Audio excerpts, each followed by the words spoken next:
Oh man. Yeah, that would be good. Well, hopefully we get some more novel protests. I wanted to get confusing. if I go, but I don't know. I think I've got I'm probably gonna start. My worry is that I'm not gonna know when to shave my head until it's too late. Like I'm gonna start getting a whatever this is, skullet, when it's all long in the back, because it's got to be. I don't measure it, but it's got to be more receding than when I started growing my hair out 10 years ago. There's going to come a time when it's time to cut it off, and I just realized that I've spent so much time, and I never built enough trust with someone to believe them when they tell me that it's time to shave my head. So I don't know. I'm kind of lost. Hopefully my son will tell me. PKA and we'll tell you. We'll let you know. It's still looking good in front of everyone. It's not time yet. Solid. Yeah, still looking good. All right. You're still in the mix. This is not it. It looks pretty thick though. Like you're not vibing balding to me. You're telling me you think you are? I don't know. I got like a notch that's making its way in over here. That I'm worried about that because it's going to start like squirreling around. Maybe. Ooh. Otherwise, it's pretty good. There's no way to tell, but it doesn't look like you have any of that like yarmulke pattern baldness, like where some people they lose it up high. Yeah. No, that's where my dad lost his hair. Started, but he kept most of it. So I think that your dad is who you need to look to. I've heard from enough people now that like your mom's side grandpa is a bunch of horse shit. That I believe that it's like a wives' tale thing now.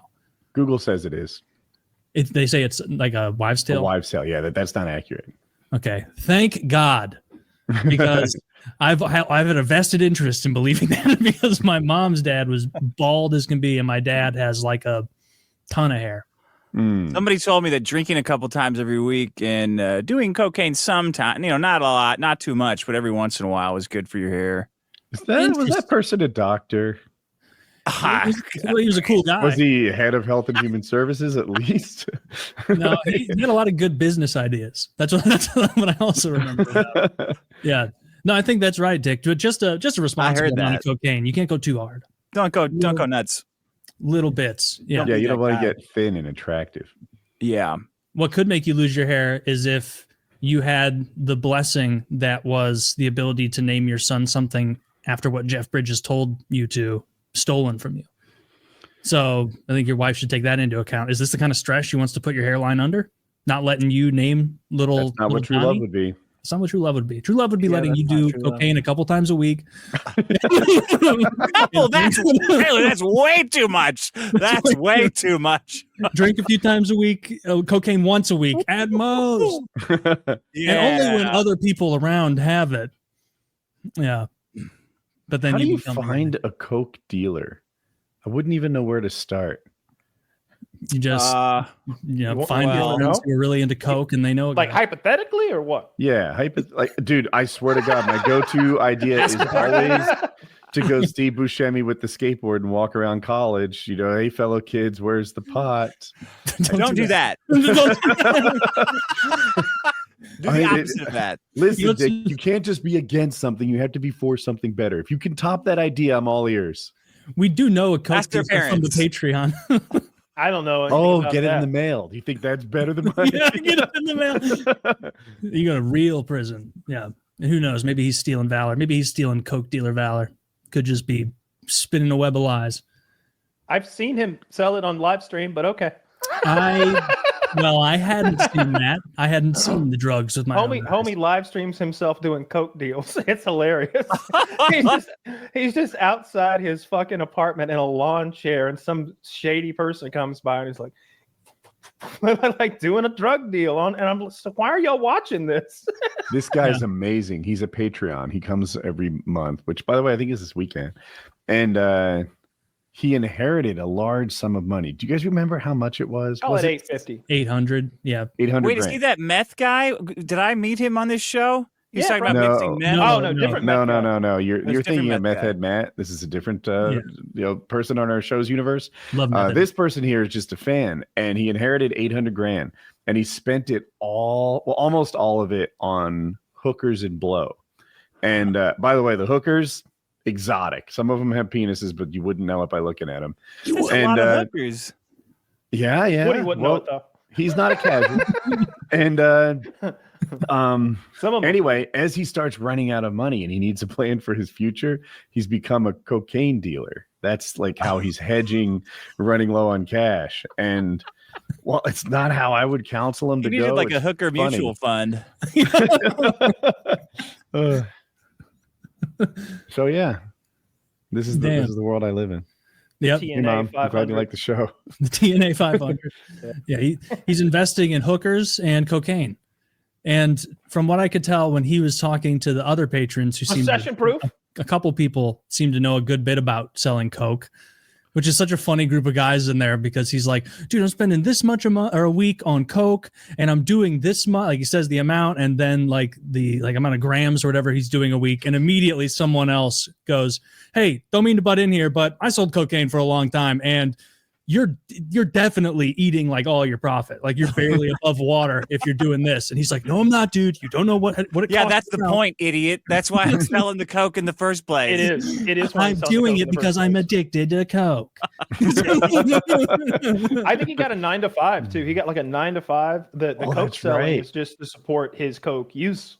Yeah. Like he made that a non-net negative in his finances by selling a little extra on the side outside. Literally on the side of his house. It's cool when you can finance your hobby with your hobby, you know? Thank you. Yes.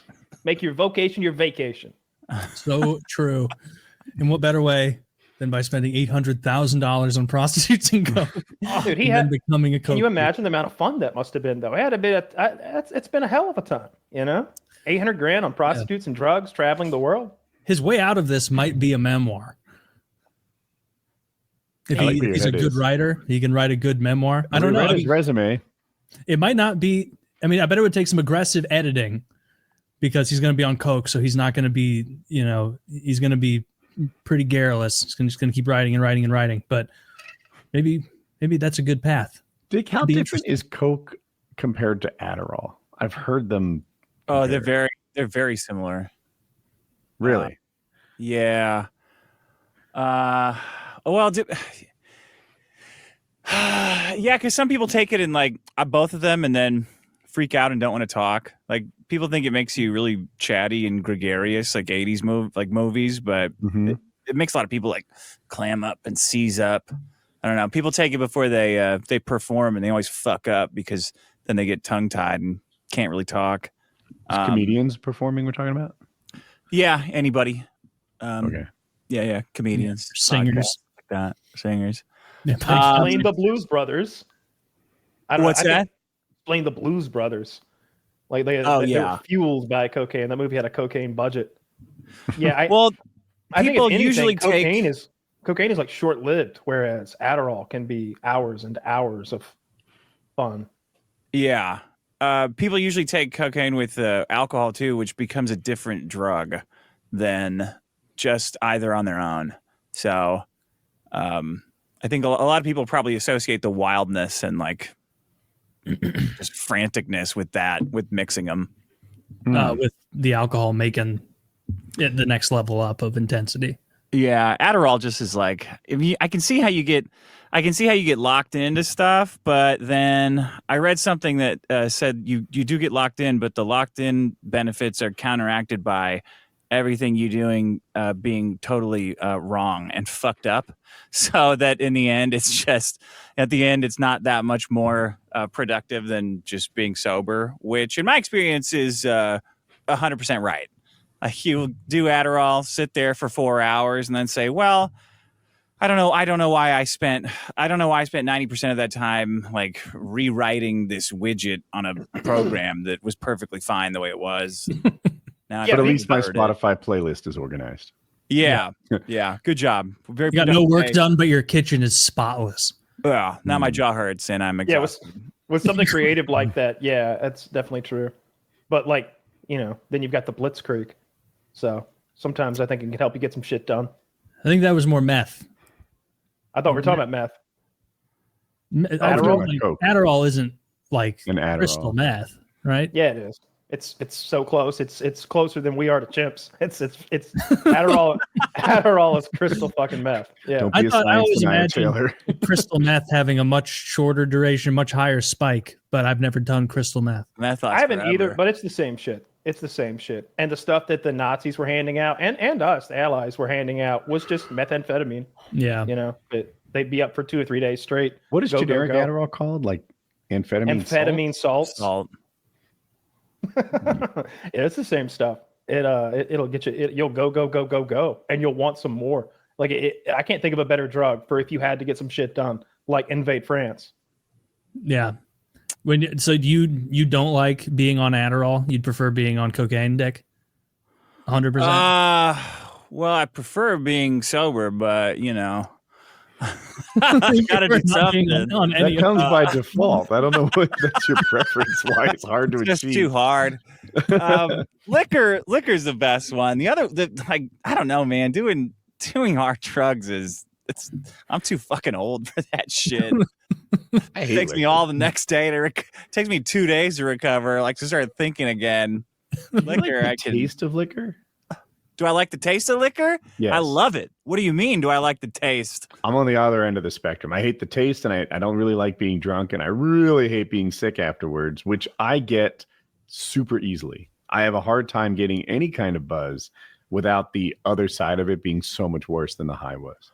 Oh, yeah. Yeah, it gets worse. The hangovers get worse every year. So, is that, you think it's an age thing or alcohol thing? Okay. Yeah, it gets real. There was a time when I'd be the hangover be over at like 3 for me, and then it went to 6, and then it went to the next day, and now I'm back to 3, but it's just the next day.